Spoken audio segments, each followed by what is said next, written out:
जय हिंद दोस्तों, मैं शिवम सिंह आपका स्वागत करता हूं और आशा करता हूं कि आप लोग एकदम एकदम अच्छे होंगे, एकदम बेहतरीन होंगे।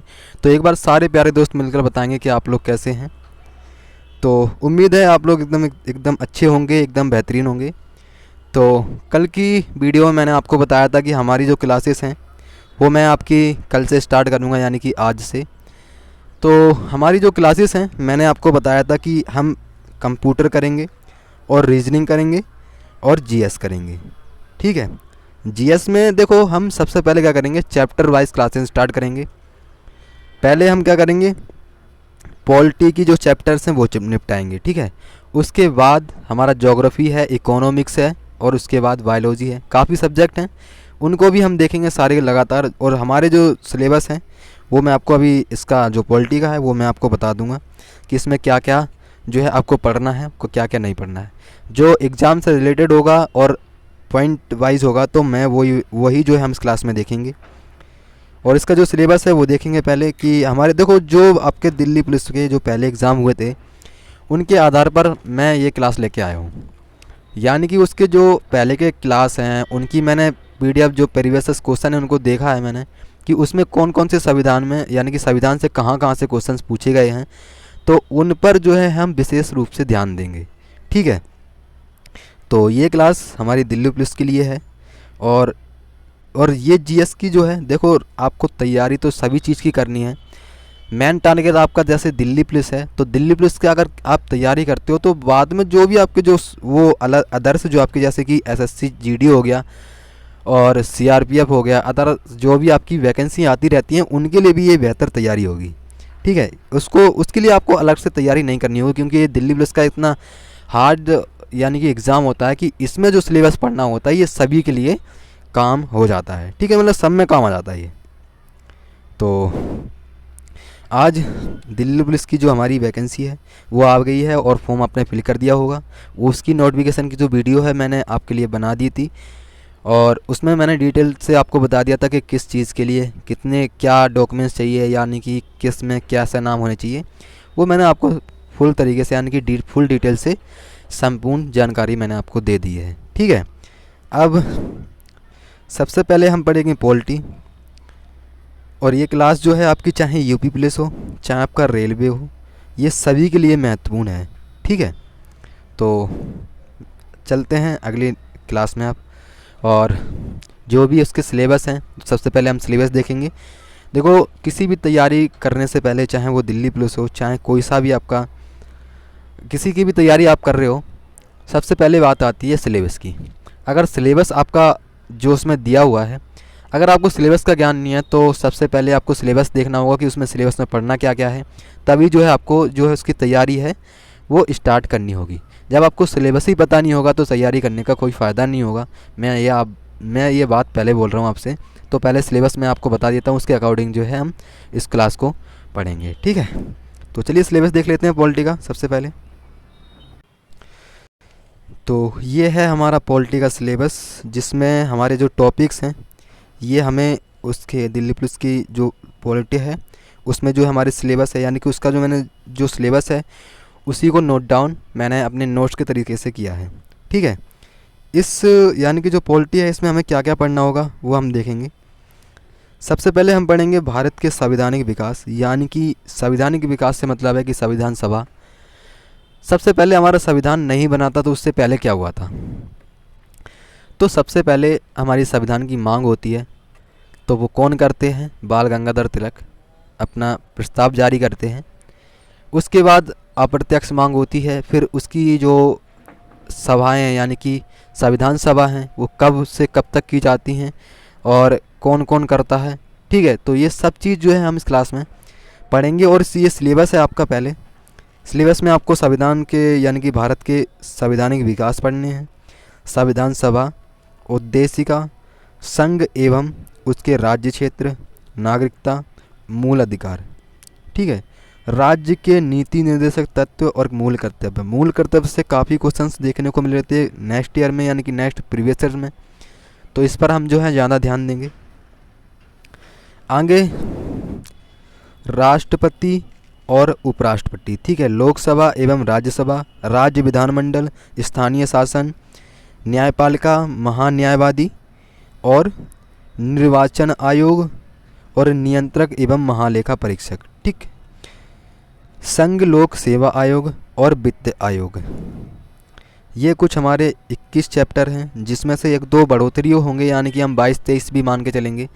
तो अगर ये आपके सिलेबस जो हैं, इनमें जो सिलेबस में चैप्टर दे रखे हैं, अगर ये आपके कंप्लीट हो जाते हैं तो मैं गारंटी देता हूँ आपको कि आपके जो हैं, अगर दिल्ली पुलिस में अगर कोई सा भी एग्ज़ाम, अगर पॉलिटिकल से आपके जो भी क्वेश्चंस आते हैं तो वो भी आपके एक भी क्वेश्चन छूट कर नहीं आएगा, अगर ये सिलेबस में आपके सारे अगर आप मन से कर लेते हो तो ही। अगर आप सोचो कि आपने तो क्लास देख ली तो क्या रिवीजन करना है उसका, देखो जब तक आपको अगर कोई सा भी एग्ज़ाम क्वालिफाइड करना है तो सबसे पहले क्या होता है, उसकी तैयारी करनी पड़ती है। तैयारी सबसे पहले नोट्स बनाने पड़ेंगे।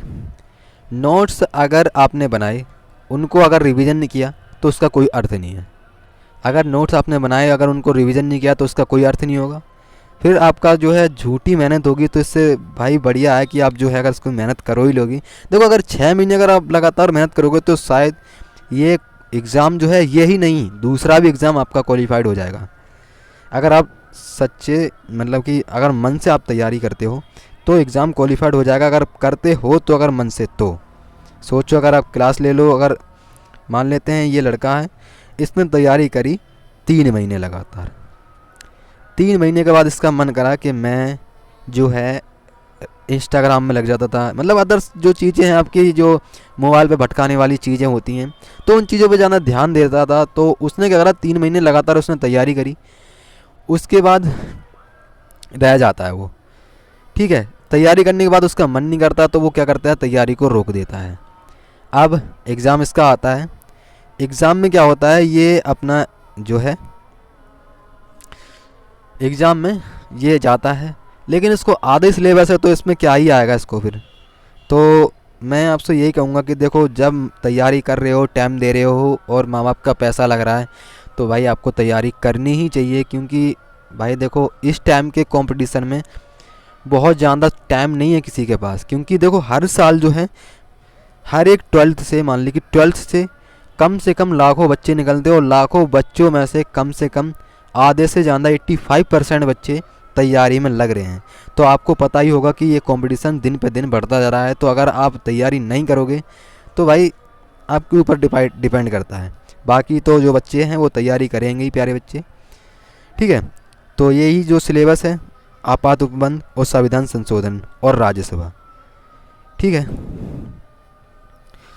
और आज की इस क्लास में हम पढ़ेंगे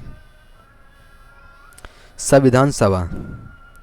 ठीक है, आज की इस क्लास में हम संविधान सभा इकट्ठी, मतलब कि जो उसमें कितनी बैठकें हुई, क्या क्या होता है उसमें, वो सब के बारे में हम बात करेंगे। तो संविधान सभा क्या है कि इसमें क्या होता है, सबसे पहले डिमांड होती है।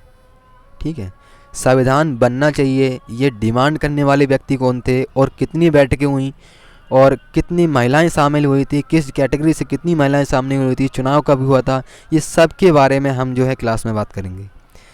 तो अब क्या है, संविधान सभा की मांग कब हुई, देखो आपको ध्यान से समझना है इस क्लास को, और आपको नोट्स भी आपको बेहतरीन तरीके से बनाने हैं, ताकि आपको देखो नोट्स ऐसे बनाने हैं शॉर्ट तरीके से। ठीक है, जैसे 1895 में इसकी मांग हुई तो 1895 इसको आप शॉर्ट फॉर्म में लिखिएगा, बाल गंगाधर तिलक। ठीक है, इसको आप शॉर्ट फॉर्म में लिखिएगा। अगर आप नकल सर्च से करोगे तो फिर आप क्या ही कर पाओगे। वैसे आपको तो PDF ये मिल ही जाएगी, सारी PDF टेलीग्राम पर आपको चैनल, मतलब टेलीग्राम का जो लिंक है वो आपको प्रोवाइड कर दिया जाएगा डिस्क्रिप्शन में। तो वहाँ से जो है आप उसको ज्वाइन करके ये PDF प्रोवाइड कर पाओगे। ठीक है, संविधान सभा इसकी डिमांड हुई कब, 1895 में। कौन थे इसके जो है करने वाले, 1895 में जो हमारी संविधान सभा की डिमांड करी थी तो वो किसने करी थी, सर्वप्रथम वो करी थी बाल गंगाधर तिलक ने। ठीक है, अब इसको क्या कहा गया था कि ये स्वराज विधेयक है, यानी कि 1895 में जब बाल गंगाधर तिलक ने इसकी क्या करी थी, डिमांड की थी स्वराज विधेयक ने। तो अब क्या होता है, तो क्वेश्चन देखो ऐसा बनता है कि संविधान सभा की प्रथम जो बैठक है वो किसने की थी और किस व्यक्ति ने करी थी। ठीक है, तो किसने करी, तो ये आपको ध्यान रखना है कि बाल गंगाधर तिलक ने सर्वप्रथम जो है स्वराज विधेयक जो कब हुआ था 1895 में, ये आपको याद रखना है। ठीक है, अब औपचारिक मांग आती है। औपचारिक मांग कहाँ से आती है? मानवेंद्र नाथ राय से। ठीक है, इन्होंने क्या करी थी? औपचारिक मांग करी थी। एक मिनट, इन्होंने क्या करी थी? 1934 में एम.एन. रॉय ने औपचारिक मांग करी थी कि हमारी जो भारतीय संविधान सभा है वो बननी चाहिए। इन्होंने डिमांड करी। ठीक है, तो भाई अब दोनों ने, यानी कि पहले आपको याद रखना है कि बाल गंगाधर तिलक ने कब?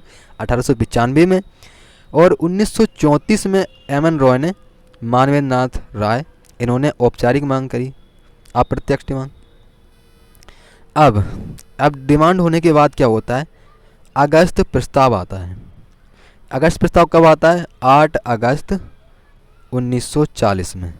ठीक है, 8 अगस्त 1940 को क्या आता है? अगस्त प्रस्ताव आता है। अब इसमें जो है, अब ये अगस्त प्रस्ताव है, ये कौन जो है प्रेजेंट करता है, यानी कि पेश करता है? तो ये करने वाले कौन थे? लिन लिथगो द्वारा। ये अगस्त प्रस्ताव किसने मतलब कि पेश किया था? वो कौन थे? लिन लिथगो। ठीक है, इनके द्वारा ये यानी कि जो प्रस्ताव है ये पेश किया गया था। तो इनका क्वेश्चंस काफ़ी बार, यानी कि अगले दिल्ली पुलिस 2022 में ये क्वेश्चंस पूछा गया था, तो ये भी आपको याद रखना है यहाँ पर। ठीक है, लिन लिथगो द्वारा। अब इसकी सिफारिश किसने करी थी? देखो, जो लिन लिथगो है इनके द्वारा ये पेश किया गया था। अब इसकी सिफारिश पे क्या लिखा गया था कि भारत का जो संविधान है वो भारतीयों द्वारा बनाया जाएगा। ठीक है, एक 1922 में भी डिमांड हुई थी जो हमारे महात्मा गांधी ने करी थी, उसमें भी यही लिखा गया था कि जो हमारे भारत का संविधान है वो किसके द्वारा बनाया जाएगा? ये भारत के नागरिकों के द्वारा बनाया जाएगा। ठीक है, तो उसमें भी यही बोला गया था। तो इनकी और जो यानी कि लिन लिथगो हैं, इनकी और हमारे जो एम.जी. गांधी है यानी कि महात्मा गांधी हैं, उनके द्वारा ये दोनों मैच खाते हैं। मतलब कि यानी कि इनकी जो विचारधारा है वो दोनों की सेम है, क्योंकि उन्होंने यही बात करी थी और इन्होंने भी यही बात करी थी। ठीक है, आगे अब क्या होता है? अब आता है क्रिप्स मिशन। ठीक है, क्रिप्स मिशन कब आता है? क्रिप्स मिशन आता है मार्च 1942 में। 1942 से आपको याद रखना है कि यहाँ पर जो है भारत छोड़ो आंदोलन हुआ था एक। ठीक है, भारत छोड़ो आंदोलन इसी टाइम पर हुआ था, 1942 में हुआ था वो भी। अब क्रिप्स मिशन का अध्यक्ष कौन था? अब ये क्वेश्चन दिल्ली पुलिस में पूछा गया है, ये आपको ध्यान रखना है। ठीक है, क्योंकि देखो दिल्ली पुलिस की मैंने सारे प्रीवियस देख रहे हैं, सो मुझे पता है कि कौन कौन से क्वेश्चंस कहाँ से पूछे गए हैं।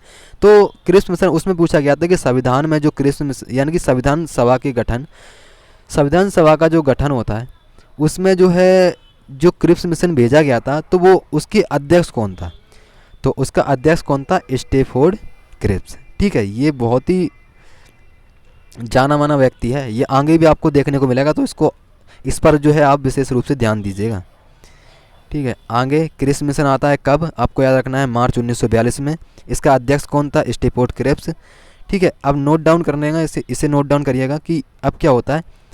उत्तर देखिए, यानी कि उत्तर देखिए, चेक बीते समय का चेक। ठीक है, यानी कि देखो मैंने आपसे क्या कहा था कि कथन जो है ये किससे मेल खाता है? गांधी जी के द्वारा।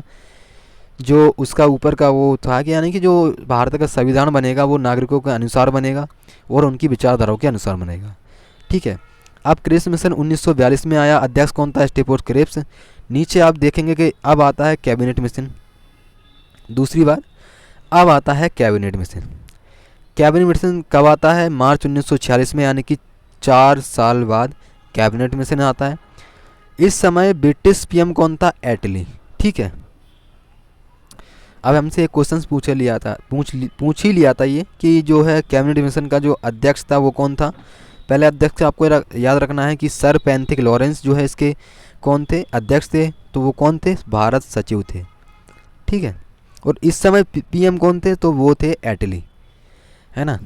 अब इसमें इस कैबिनेट मिशन में अन्य जो सदस्य हैं वो भी शामिल थे, यानी कि जो सर पैंथिक लॉरेंस हैं इनके साथ 2 सदस्य और थे। तो पहले सदस्य का क्या नाम है, A.V. अलेक्जेंडर, जो कि नौसेना मंत्री थे। ठीक है, A.V. अलेक्जेंडर जो कि नौसेना मंत्री थे। दूसरे व्यक्ति थे स्टेफोर्ड क्रिप्स, जो कौन थे, व्यापार बोर्ड का अध्यक्ष थे। ठीक है, ये कौन थे, व्यापार बोर्ड के अध्यक्ष थे। ये सबसे ज़्यादा आपके इम्पोर्टेंट है, तो इनको आप जो है इम्पोर्टेंस दीजिएगा। ठीक है, तो मैं आपको जो है इम्पोर्टेंस पहले बता दे रहा हूँ। यहाँ इम्पोर्टेंस जो है ये लिख लीजिएगा। ये दो चीज़ जो है आपसे पूछ ही ली जाती है, हर एक एग्ज़ाम में देखने को मिला है यहाँ से क्वेश्चन, तो इन पर जो है आपको विशेष रूप से ध्यान देना है। आगे बात करेंगे, प्रत्येक 10 लाख लोगों को नेतृत्व एक सदस्य। ठीक है, आगे संविधान सभा का गठन। अब देखो, हमने संविधान सभा पढ़ ली कि मांग किसने करी। ठीक है, कौन से मिशन आए, कैबिनेट मिशन, क्रिप्स मिशन, ये 2-3 मिशन आते हैं, तो हमने उसे देखा कैसे कैसे क्या हुआ। अब आता है संविधान सभा का गठन। संविधान सभा का गठन कब होता है, 6 दिसंबर 1946 में क्या होता है, संविधान सभा का गठन होता है। अब संविधान सभा में कितने सदस्य शामिल थे, तो कितने सदस्य शामिल थे, भारत आज़ाद होने से पहले ये बात हो रही है। ठीक है, ये आप ध्यान रखिएगा, भारत आज़ाद होने से पहले ये बात हो रही है। अब जब भारत आज़ाद हो जाएगा उसके बाद जो है आपको ये सदस्य कम हो जाएंगे। ठीक है, तो अब कुल सदस्य कितने थे, 389 थे। इसमें प्रांतों से कितने थे, 296 टोटल। ठीक है, अब ब्रिटिश प्रांत से कितने थे, तो वो आपको याद रखना है 292। और चीफ यानी कि कमिश्नरी जो प्रांत है उससे कितने सदस्य थे, उससे थे 4 सदस्य। एक था दिल्ली से, दूसरा था अजमेर से, तीसरा था कर्नाटक से और चौथा था बलूचिस्तान से। ये आपको याद रखने हैं क्योंकि ये सभी एग्ज़ामों में देखने को मिले हैं, ये इम्पोर्टेंट है। ठीक है, बाकी 93 कौन थी, देसी रियासतें थी, उनको भी आपको याद रखना है। अब आती है सदस्यों को चुनाव। ठीक है, देखो जब हमारा भारत आज़ाद नहीं हुआ था तो उससे पहले हमारे अप्रत्यक्ष चुनाव हुए थे। चुनाव कौन से हुए थे, देखो अप्रत्यक्ष चुनाव कब हुए थे, 9 तारीख को, यानी कि इनडायरेक्ट इलेक्शन होते हैं ये। ठीक है, अप्रत्यक्ष का मतलब होता है इनडायरेक्ट इलेक्शन। ठीक है, प्रांतीय विधानसभाओं से विधानसभा का चुनाव। ठीक है, ये चुनाव कब होते हैं, तो ये आपको याद रखना है कि ये 1946 में, यानी कि जुलाई अगस्त 1946 में क्या होता है, अप्रत्यक्ष चुनाव होते हैं। ठीक है, अब इन चुनाव का रिजल्ट क्या होता है, रिजल्ट में क्या होता है कि जो 296 सीट थी उनमें से कांग्रेस को मिलती हैं 208 सीट, उसके बाद मुस्लिम लीग को मिलती हैं कितनी, 73, और अन्य जो पार्टियां थी उनको मिलती हैं 15। तो इसका जो जुलाई अगस्त 1946 में जो चुनाव हुआ था अप्रत्यक्ष, उसमें कांग्रेस को मिलती हैं 208 सीटें, मुस्लिम लीग को मिलती हैं 73 सीटें और अन्य को मिलती हैं 15 सीटें। ठीक है, तो अब जो ये क्या होता है, ये जो रिजल्ट आया तो इसमें क्या करती है, जो मुस्लिम लीग है उसको ये लगने लगता है कि अब जो है हमारा इसमें टाँका नहीं बढ़ने वाला, तो वो क्या करती है, इसमें से बाइकआउट कर जाती है, यानी कि भाग जाती है। ठीक है, यहाँ से निकल जाती है मुस्लिम लीग। अब बात करेंगे संविधान सभा में कुल महिला। जब हमारी संविधान सभा हुई थी, एक मिनट,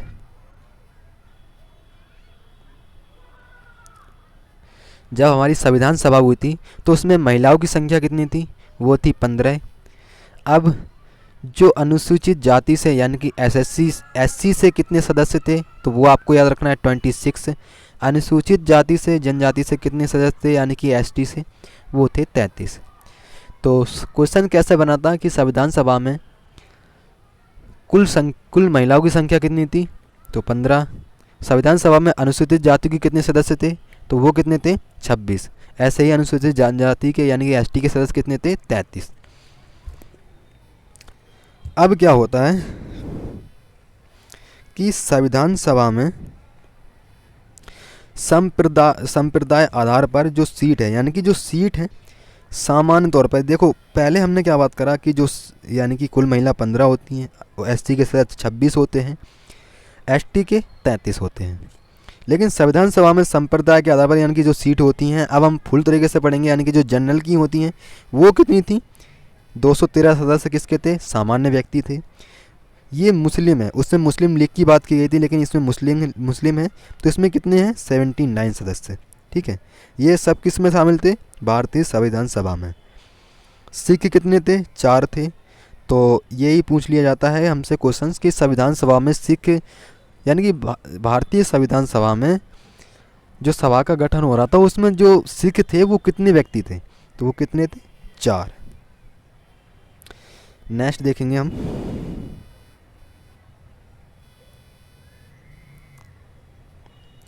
संविधान सभा में प्रथम Anglo Indian sir Frank Anthony. ठीक है, अब संविधान सभा में प्रथम एंग्लो कौन थे इंडियन, वो थे सर फ्रैंक एंथनी। ये काफ़ी बार क्वेश्चन देखने को मिला है एग्जामों में, तो इस पर जो है आप ब्लू टिक लगाइएगा ताकि, क्योंकि ये इम्पोर्टेंट है। ठीक है, इम्पोर्टेंट, मोस्ट इम्पोर्टेंट है ये उस टाइम पर। या फिर प्रथम पारसी पूछ ले कि प्रथम पारसी कौन थे, तो PH मोदी। ठीक है, एकमात्र मुस्लिम महिला, देखो यहाँ से क्वेश्चन दिल्ली पुलिस में पूछा गया था अगली बार कि जो भारतीय संविधान सभा में जो एक मुस्लिम महिला थी वो कौन थी, तो वो याद रखना है कौन थी, वो थी एकमात्र मुस्लिम महिला कौन थी, बेगम एजाज रसूल। ठीक है, बेगम एजाज रसूल कौन थी, ये एक मुस्लिम महिला थी जो कहाँ से थी, MP यानी कि UP से बिलोंग करती थी ये। ठीक है, अब संविधान सभा की प्रमुख महिलाएं, अब ये इम्पोर्टेंट है यहाँ से क्योंकि ये जो हैं दिल्ली पुलिस में काफ़ी बार पूछी गई हैं, तो इन पर आपको विशेष रूप से ध्यान देना है। अब देखो, अब जो है इसमें कितनी महिलाएं थी वो हम एक बारी बारी से पढ़ेंगे। सबसे पहले थी सुचेता कृपलानी, ये कहाँ से थी, UP से यानी कि उत्तर प्रदेश से थी। विजय लक्ष्मी पंडिता, ये कहाँ से थी, उत्तर प्रदेश से। पूर्णिमा बनर्जी, ये कहाँ से थी, उत्तर प्रदेश से। और कमला चौधरी, ये कहाँ से थी, उत्तर प्रदेश से।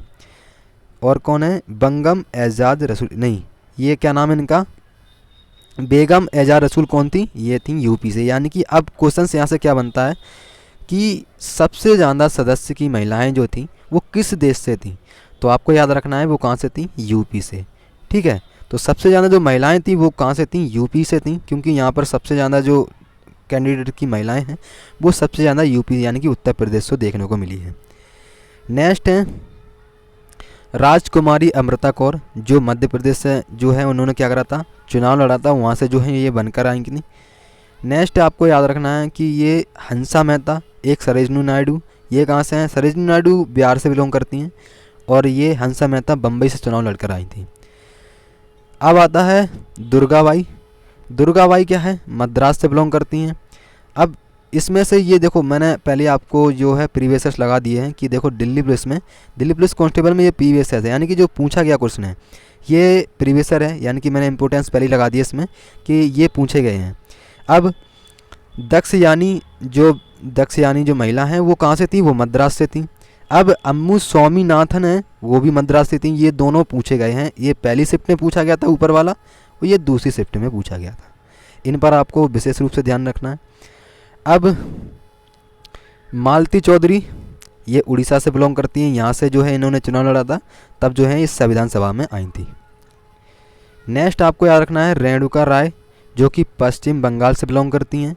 और फिर क्या है लीला रे, ये दो जो महिलाएं हैं सबसे ज़्यादा पूछी जाती हैं, क्योंकि सबसे फर्स्ट और सबसे लास्ट ये सबसे ज़्यादा पूछ लिए जाते हैं, क्योंकि उसमें पूछ लिया जाता है कि भारतीय संविधान सभा में सबसे लास्ट की जो महिला थी जो कि ट्रावनकोर से बिलोंग करती हैं, वो उनका क्या नाम है, तो वो क्या नाम है उनका, एनी मस्करीनी। ठीक है, इन पर जो है आप इम्पोर्टेंस लगाइएगा, ये सबसे ज़्यादा आपको यहाँ से दो, बाकी आपको करने हो तो कर लीजिएगा, लेकिन सबसे पहले नीचे से आप 5 महिला जो है आपको याद करनी है, ऊपर से आपको कितनी करनी है, और बाकी ये एकमात्र मुस्लिम महिला बेगम एजाज रसूल, इस पर जो है आप विशेष रूप से ध्यान दीजिएगा।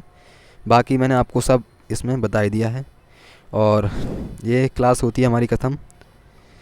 कल की क्लास में हम देखेंगे कि भारतीय संविधान सभा में कितनी बैठकें होती हैं, कौन व्यक्ति होते हैं, किसको अध्यक्ष बनाया जाता है, ये सब जो है हम कल की क्लास में देखेंगे। तो और रीजनिंग की जो क्लास है वो हमारी 8 PM पर चलती है, उससे भी आपको जुड़ना है। और जो हमारी GK GS की क्लास है ये जो है आपको 12 PM से लेकर 6 PM के बीच में जो है आपको अपलोड कर दी जाएगी। उस टाइम जो है आप कभी भी देख सकते हो। और 6 PM पर जो आपकी क्लास है वो कंप्यूटर की चलती है, तो उससे भी आपको जुड़ना है। तो मिलते हैं कल की क्लास में, तब तक के लिए जय हिंद, जय भारत, धन्यवाद।